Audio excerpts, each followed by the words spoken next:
sahabat Kompas.com, tahun ini menjadi tahun yang sangat penting bagi Indonesia.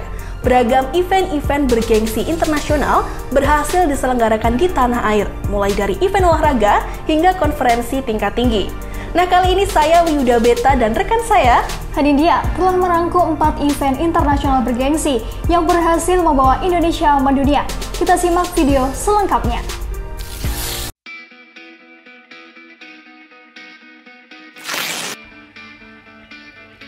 Mengawali event internasional bergengsi yang menyedot perhatian dunia, ada gelaran Pertamina Grand Prix of Indonesia atau MotoGP Mandalika 2022 yang digelar pada 18 hingga 20 Maret 2022 lalu di Pertamina Mandalika International Circuit Lombok Tengah.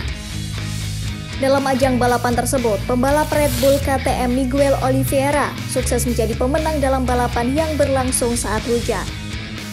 Selain itu ada beberapa momen unik dalam acara MotoGP Mandalika ini, di antaranya aksi pawang hujan Rara Istiani Wulandari. Wanita yang kerap disapa Mbak Rara tersebut berhasil menarik perhatian sejumlah media asing dan menjadi pembicaraan para netizen. Di luar pro kontra soal kontribusinya menghentikan hujan, kemunculan Mbak Rara tersebut menjadi momen yang juga menyedot perhatian para pembalap. Selain momen unik dari Mbak Rara, ada juga momen ketika Marc Marquez terjatuh saat sesi pemanasan. Akibatnya Marquez batal mengikuti balapan MotoGP Mandalika Indonesia 2022.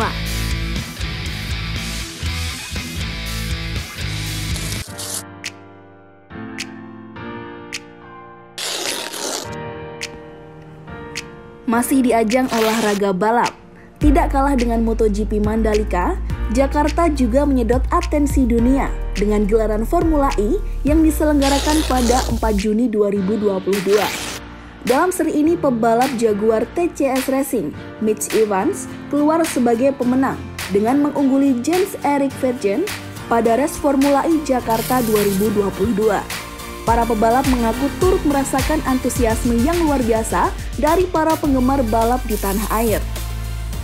Ajang balap yang berlangsung di Jakarta International E-Prix Circuit Ancol, Jakarta Utara ini juga membukukan rekor tersendiri. Total ajang ini diliput sebanyak 303 media asing yang membuat Formula E menjadi ajang yang memiliki jumlah peliputan paling banyak dibandingkan dengan ajang-ajang sebelumnya yang hanya dihadiri sekitar 260 media. Walau dalam pengerjaan lintasannya sempat menuai masalah, ajang balap mobil listrik Formula E ini tetap menuai antusiasme yang tinggi. Selain itu, para pebalap juga merasakan kesan istimewa setelah Presiden Joko Widodo menjadi sosok yang memberikan trofi bagi pemenang Formula E. Saking suksesnya, kabarnya pihak penyelenggara akan menggelar 2 balapan sekaligus di Jakarta pada musim depan.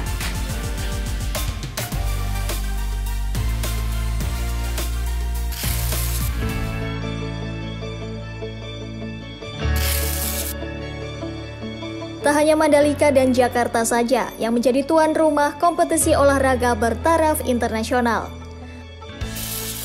Solo juga menjadi epicentrum sebuah event olahraga tingkat internasional, yakni ASEAN Para Games 2022.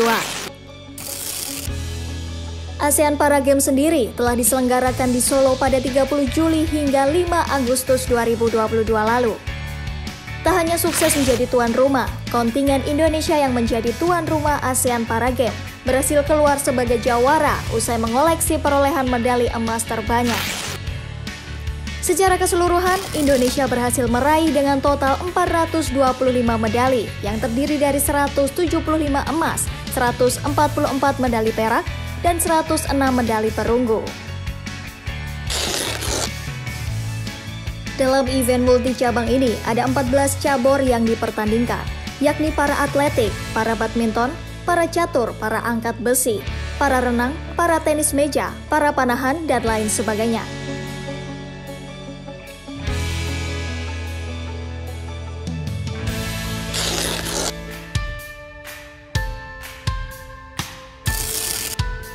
Menutup rangkaian event internasional bersejarah yang berlangsung di Indonesia, pada November lalu Indonesia baru saja menyelesaikan tugasnya sebagai presidensi G20.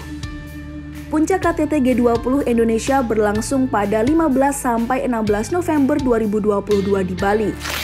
Dalam acara ini, Indonesia turut mengundang 9 negara tamu lainnya. Banyak negara menganggap bahwa presidensi G20 Indonesia ini menjadi yang terberat karena hadir di tengah konflik Rusia-Ukraina yang membuat krisis global merajalela. Apalagi pada awalnya, beberapa pihak seperti Amerika Serikat dan negara-negara barat menuntut agar permasalahan Ukraina dan Rusia turut dibahas dalam pertemuan G20. Namun Rusia yang juga menjadi anggota G20 menolak dengan tegas karena dianggap bukan pada tempatnya jika membahas tentang konflik intern Rusia-Ukraina dalam forum G20. Tak heran dengan beragam konflik dan silang pendapat yang terjadi, Indonesia dinilai sukses menyelenggarakan KTT G20. Hebatnya pujian ini tak hanya datang dari negara yang hadir, pihak Rusia yang tidak hadir juga turut memberi pujian atas langkah Indonesia yang dinilai sukses menetralisir agresi Barat. Beragam hal menarik juga terjadi di tengah puncak acara. Salah satunya adalah saat Menteri Pekerjaan Umum dan Perumahan Rakyat, Basuki Hadimulyono, sangat lihai menjadi fotografer dadakan. Aksinya pun mengundang tawa dari warganet. Pasalnya, Basuki terlihat berbaur dengan rekan-rekan pewarta foto.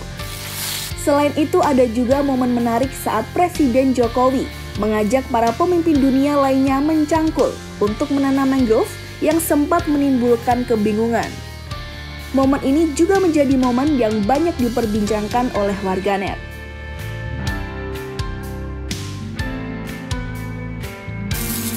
Demikian sederet kaleidoskop event internasional bergengsi yang berhasil diselenggarakan di Indonesia selama tahun 2022. Semoga Indonesia bisa jadi tuan rumah event-event bergengsi lainnya ya. Saya Wiyuda. Dan saya Hanidia pamit. Saksikan rangkuman kaleidoskop 2022 lainnya hanya di kompas.com. Jernih melihat dunia.